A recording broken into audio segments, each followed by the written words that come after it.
Le conseil d'administration du Fonds monétaire international a approuvé hier les dernières revues des programmes financiers et non financiers avec le Sénégal. C'est des programmes, vous êtes habitués à nos acronymes, qui sont soutenus par l'instrument de coordination des politiques économiques, l'accord de confirmation et l'accord au titre de la facilité de crédit de confirmation. La conclusion de ces revues a permis le décaissement hier d'environ 216 millions de dollars au Sénégal, soit environ 133 milliards de francs CFA.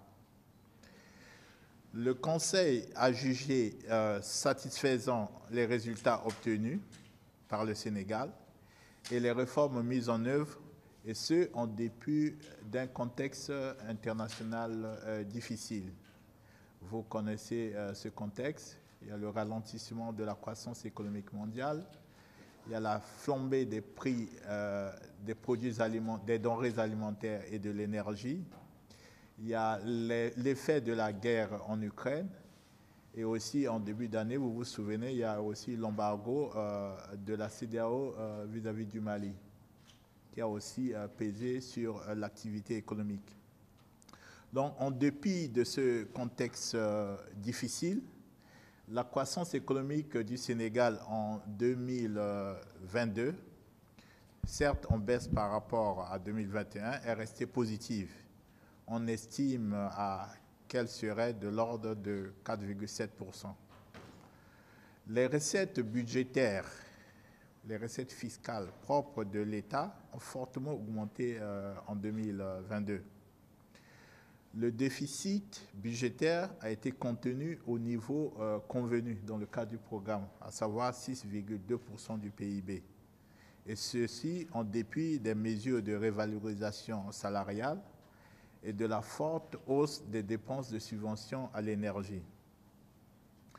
Sur le plan des réformes structurelles, les autorités la semaine dernière, ont décidé d'augmenter certains prix de l'électricité et des produits pétroliers, tout en amortissant quelque peu l'impact sur les ménages vulnérables. En outre, le gouvernement a publié une feuille de route visant à supprimer progressivement les subventions à l'énergie sur le supercarburant, l'électricité et le gasoil d'ici 2025. Des progrès aussi significatifs ont été réalisés dans l'amélioration de la transparence et de la reddition des comptes. Je voudrais faire ici allusion au rapport de la Cour des comptes sur l'utilisation des fonds Covid-19 qui a été publié, et les autorités et le gouvernement envisagent des mesures pour remédier aux faiblesses, aux irrégularités identifiées. Plus récemment, il y a eu l'adoption du nouveau code des marchés publics qui favorisera désormais, dorénavant, des appels d'offres plus ouverts et plus compétitifs. Et enfin, une réforme majeure aussi qui a été mise en œuvre